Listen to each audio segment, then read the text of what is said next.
Simple. এই যে ইতিহাসটা ওরা জানতো না, এই সেন্ট ভ্যালেন্টাইন্সের ইতিহাসটা বলো, ওরা কি জানে? এই যে কত সালে এটা বাংলাদেশে আসছে, ওরা আসলে জানে? কে নিয়ে আসলো? দেখেন, ওটার বললামই, ওটা আনার পরে জেনা, ব্যভিচার, ফ্রি মিক্সিং, বাণিজ্য সব বেড়ে গেল। এটাকে কেন্দ্র করে কর্পোরেটরা এখন বাণিজ্য করতেছে। শুধুমাত্র এই দিবসে শুনেন, আর এগুলো বলতে চাইনি, আমি বলতে বাধ্য হচ্ছি, শুধুমাত্র এই দিবসে কোটি কোটি টাকা বিক্রি হয়,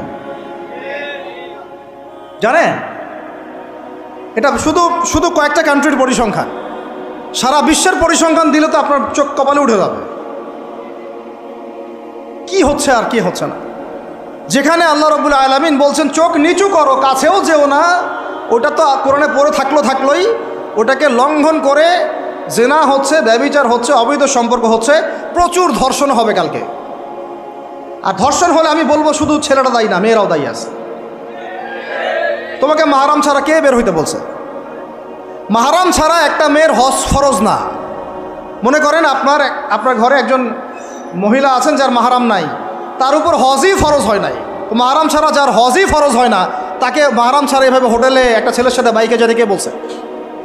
বলেন, মাহরাম ছাড়া একটা মেয়ের সফর জায়েজ নাই, হজও জায়েজ নাই, হজ করার দরকারই নাই, সে ঘরে থাকবে, ওইটাই তার জন্য বেশি গুরুত্বপূর্ণ, ওটাই হুকুম আল্লাহ পাকের। আর সে মাহরাম ছাড়া এইভাবে এখানে ওখানে ঘুরে বেড়াবে, ছেলের সাথে আড্ডাবাজি করবে, টাঙ্কি মারবে, চটপটি ফুচকা খাবে, এরপর 4-5টা ছেলে মিলে ওকে ধর্ষণ করে দিলে সব দোষ ওই ছেলের উপর আসবে? আমার তো মন চায় যে প্রথমে আগে এই মেয়েগুলোকে শায়েস্তা করি। হ্যাঁ, ছেলেগুলোকে তো করবোই, আগে মেয়েগুলোকে করি। শুধুমাত্র ওয়াজ নসিহত করে কাজ হবে না, সবাইকে কঠোর হতে হবে। আপনি আমাকে বলেন তো দেখি, আপনার মেয়ে কোনো একটা ছেলের সাথে অবৈধ সম্পর্ক করেছে, আপনি কি এটা মেনে নেবেন? আপনারা যে কেউ হন, এখানে অনেক প্রশাসনের ভাই আছেন আমি জানি, ঊর্ধ্বতন কর্মকর্তাও আছে এখানে আমি জানি, এখানে আমার লেকচার রেকর্ড হচ্ছে এটা আমি জানি। আপনি আমাকে বলেন বা আপনার সিনিয়রদেরকে বলান এই কথাগুলো মেসেজ পৌঁছান, তাদের ঘরে যদি তাদের মেয়ে কোনো ছেলের সাথে অবৈধ সম্পর্ক করে, তারা কি মেনে নিবে? তাদের মেয়েকে যদি কেউ ধর্ষণ করে, তারা কি মেনে নিবে? আপনার ছেলেটা যদি সমকামী হয়, আপনি কি মেনে নেবেন? আপনার বাসায় যদি কালকে একটা ছেলে এসে বলে যে আপনার মেয়ে এসে বলে যে বাবা আমি ওকে ভালোবাসি, ওর সাথে বিয়ে করার আগে আমি যৌন সম্পর্ক করে ফেলছি, আপনি কি মেনে নেবেন? আপনি যদি জানতে পারেন কালকে আপনার মেয়ে গর্ভবতী হয়ে গেছে, আপনি কি মেনে নেবেন? আপনি যদি জানেন কালকে আপনার ছেলে আপনাকে এসে বলছে বাবা আমি একটা ছেলেকে নিয়ে আসছি, ও ছেলেটা আসলে বাইরে ছেলে, ভিতরে ভিতরে মেয়ে, তাই আমরা বিয়ে করে ফেলছি, আপনি কি মেনে নেবেন? তো এটা নবী সাল্লাল্লাহু আলাইহি ওয়াসাল্লামের ফিলোসফি ছিল। একজন সাহাবী এসে বলেছিলেন ইয়া রাসূলুল্লাহ আমি ইসলামের সব মানতে প্রস্তুত আছি, খালি আমাকে জেনা করার অনুমতি দেন। নাউযুবিল্লাহ। সাহাবীরা রাগ হয়ে গেছেন, এই কার সাথে কি কথা বলো, বেয়াদবি করতে। নবী সাল্লাল্লাহু আলাইহি ওয়াসাল্লাম বললেন দাঁড়াও, তাকে ছাড়ো, আমি বুঝাচ্ছি। নবীজি তখন বললেন দেখো তুমি যে প্রস্তাবটা আমাকে দিলা, ইসলামের সব তোমার ভালো লাগে, কিন্তু জেনা করতে চাচ্ছ, তো এখন বলো তো দেখি তোমার মায়ের সাথে কেউ যদি এমন করে তুমি কি রাজি হবা? সে বলছে না। তোমার খালার সাথে করলে না, তোমার বোনের সাথে না, তোমার স্ত্রীর সাথে না, তাহলে যেটা তুমি অন্যের ক্ষেত্রে চাচ্ছ না, পছন্দ করো না, সেটা কেন তুমি তোমার ক্ষেত্রে চাচ্ছ? এভাবে চিন্তা করলে আমাদের আর কথা বলার দরকার আছে? আল্লাহ পাক আমাদের সবাইকে কথাগুলো বোঝার তৌফিক দান করে। এখন শেষ করে দিচ্ছি এই পয়েন্ট থেকে। দেখেন, আমাদেরকে সবচেয়ে ভালোবাসেন আমাদের রব আল্লাহ। সত্যিকারের ভালোবাসার ডেফিনেশনটা হচ্ছে যে আপনি নিঃস্বার্থভাবে কাউকে ভালোবাসেন। আমাদের আশপাশে যারা আছে, যারা হালাল, ইভেন হালাল, আমার মা, আমার বোন, আমার বাবা, আমার স্ত্রী, আমার ছেলে, আমার মেয়ে, এদেরও যদি কখনো স্বার্থে আঘাত পড়ে, দেখবেন সেও আপনার পাশ থেকে সরে যাচ্ছে। এমন হয়নি কখনো? আপনার বন্ধু, আপনার ব্যবসার পার্টনার, আপনার বস, আপনার কলিগ, ওদের স্বার্থে আঘাত হলে ওরাও সরে যাচ্ছে পাশ থেকে, জিগরি দোষ সরে গেল পাশ থেকে, হয় না এমন? ভালোবাসা 2 প্রকার। বলেন কয় প্রকার? আমার সাথে বলেন, এখানে শেষ করে দিব 10টা মিনিট। ভালোবাসা কয় প্রকার? একটা হচ্ছে নিঃস্বার্থ ভালোবাসা। কি স্বার্থ? কোনো স্বার্থ নাই, নিঃস্বার্থভাবে ভালোবাসা। একটা হচ্ছে কোনো না কোনো স্বার্থ জড়িত আছে এমন ভালোবাসা। আপনার স্ত্রীর চাহিদাও যদি আপনি পূরণ করতে ব্যর্থ হন, দেখবেন স্ত্রীর সাথে আপনার গণ্ডগোল লেগে যাচ্ছে, যদিও সে হালাল, বৈধ। তাই না? এমন হয় না অনেক সময়? আমি তো অনেক দিন বলেছি, অনেক দিন আগেও বলেছি, 5 বছর 6 বছর আগে, যে মানুষ আসলেই মানুষের অবস্থানকে মূল্যায়ন করে, ভিতর থেকে মানুষকে শুধু মূল্যায়ন করে আল্লাহ রাব্বুল আলামিন। না হলে কি হতো? এই যে এত অন্যায় আমরা করেছি, আল্লাহ পাক কি আমাদেরকে ছেড়ে দিয়েছেন, ফেলে দিয়েছেন, গজবে ধ্বংস করে দিয়েছেন? এই যে আল্লাহ পাক যে আমাদেরকে মহব্বত করেন, ভালোবাসেন, তার প্রমাণ এগুলো। আল্লাহ পাক চান যে আমরা যেন ফিরে আসি।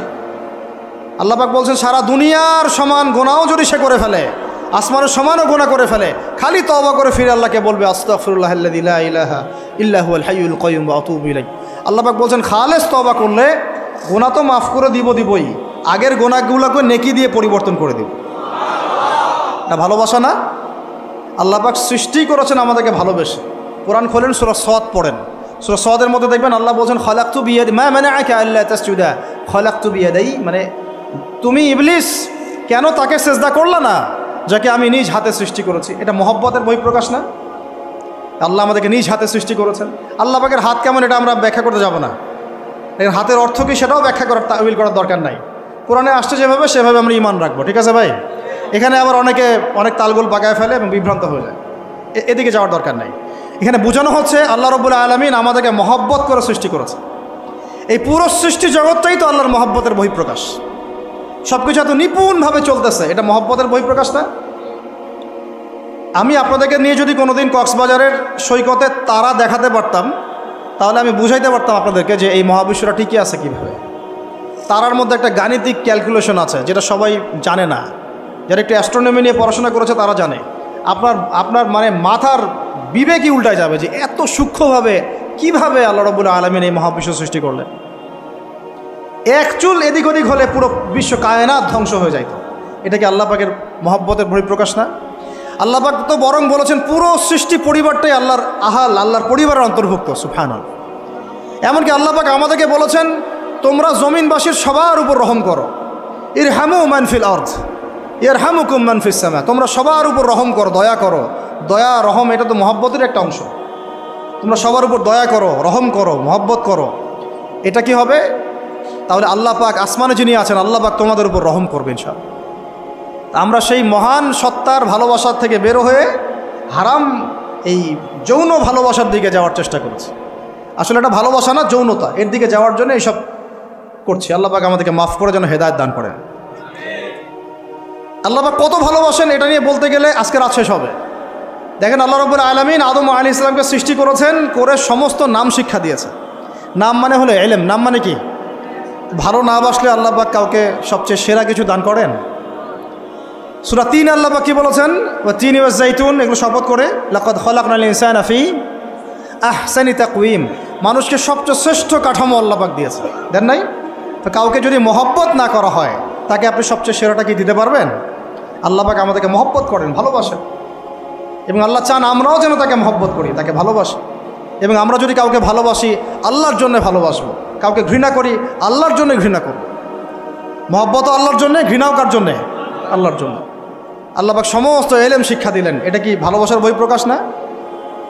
নূহ আলাইহিস সালামের কওম দীর্ঘদিন আল্লাহর কথা শোনে না, আল্লাহ পাক সবর করলেন, ধৈর্য ধরলেন, গজব দিলেন না, শেষ পর্যায়ে গিয়ে আযাব দিয়েছেন। এই যে আল্লাহ পাক সুযোগ দেন, সময় দেন, এটাকে আল্লাহ পাকের ভালোবাসা, দয়া না? এরকম প্রত্যেকটা কওমের ক্ষেত্রে হয়েছে।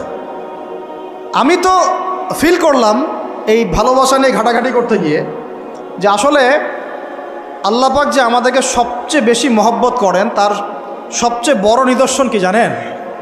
আমাদের কাছে আল্লাহ রাব্বুল আলামিন আল কোরআনের মতো কিতাব নাজিল করেছেন, আর আমাদেরকে আল্লাহ পাক নবী মুহাম্মদ সাল্লাল্লাহু আলাইহি ওয়াসাল্লামের উম্মত বানাইছেন। আল্লাহ পাক যে নবী মুহাম্মদ সাল্লাল্লাহু আলাইহি ওয়াসাল্লামকে এই দুনিয়াতে পাঠিয়েছেন না, এটাই সবচেয়ে বড় মহব্বত, সবচেয়ে বড় রহমত। কারণ তার সুন্নতে এমন কিছু নাই যেটা আপনি খুঁজে পাবেন না। আর তিনি আমাদেরকে যে মহব্বত করতেন, মুহাম্মদ সাল্লাল্লাহু আলাইহি ওয়াসাল্লাম আমাদেরকে যে মহব্বত করতেন, তিনি আমাদেরকে বলতেন যে আমরা তার ভাই। আমরা তার কি ভাই? মানে কি মায়ের পেটের ভাই? এটা বোঝানো হয় নাই। একটা হাদিসে তিনি বলেছেন আমি তো পিতৃতুল্য। তার মানে কি সত্যি সত্যি বাবা সন্তানের সম্পর্ক? রুহানি পিতা। তিনি কি ইমাম নন? তিনি ইমাম, তিনি নেতা, তিনি আমাদের শিক্ষক, তিনি নবী। তো তিনি আমাদেরকে যে মহব্বত করতেন তিনি একদিন বলছিলেন নবী সাহাবীদের সামনে, কাশ আমি যদি আমার ভাইদেরকে দেখতে পেতাম। সাহাবীরা বলছেন, ইয়া রাসূলুল্লাহ আমরা কি আপনার ভাই না? তখন নবীজি বলছেন, না তোমরা আমার সাহাবী, আমার ভাই তারা যারা আমাকে না দেখেই আমার প্রতি ঈমান নিয়ে আসবে। প্রত্যেক নবীকে আল্লাহ পাক একটা দোয়া করার চান্স দিয়েছে। কয়টা ভাই? এমন একটা দোয়া যেটা করলে আল্লাহ পাক কবুল করবেনই করবেন। করলে আল্লাহ পাক কি করবেন? অবশ্যই কবুল করবেন। নবী সাল্লাল্লাহু আলাইহি ওয়াসাল্লাম বলছেন যে সমস্ত নবী এই দোয়াটা পৃথিবীতে করে ফেলেছে, তো আমি এই দোয়াটাকে মুলতবি রেখেছি যে কাল কিয়ামতের মাঠে আমি আমার উম্মতের জন্য সুপারিশ করবো ইনশাআল্লাহ।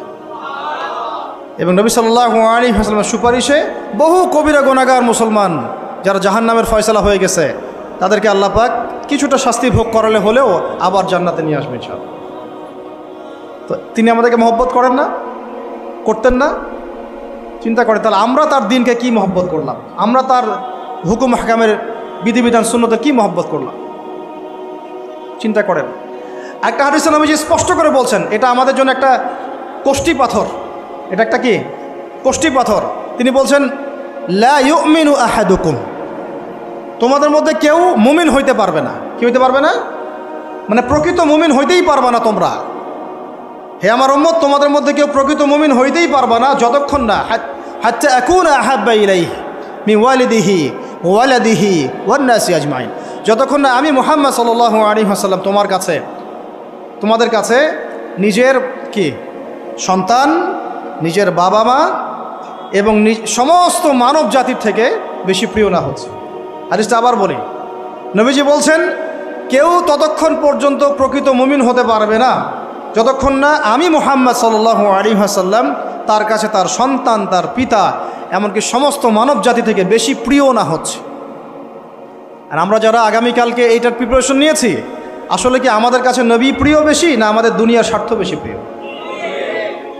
যারা এগুলো করবে তাদের কাছে কি সত্যিই নবী প্রিয়? তাহলে তারা করতে পারতো না। যদি নবী আমাদের কাছে সবচেয়ে বেশি প্রিয় না হয় আমরা মুমিন হতে পারছি না। আর যাদের কাছে নবী প্রিয় তারা কখনো এমন হারাম কাজে যেতে পারবে না। যারা যাচ্ছে তারা কখনোই নবীকে ভালোবাসে না, কোশ্চিনকালেও না। শোনেন, উমর রাদিয়াল্লাহু আনহুর নাম শুনেন নাই? বললে অনেক কথা ভাই, অনেক কথা, কোনটা রেখে কোনটা বলি। উমর রাদিয়াল্লাহু আনহু একদিন এসে বলছেন খলিফাতুল মুসলিমিন, মুসলিমদের তিনি খলিফা।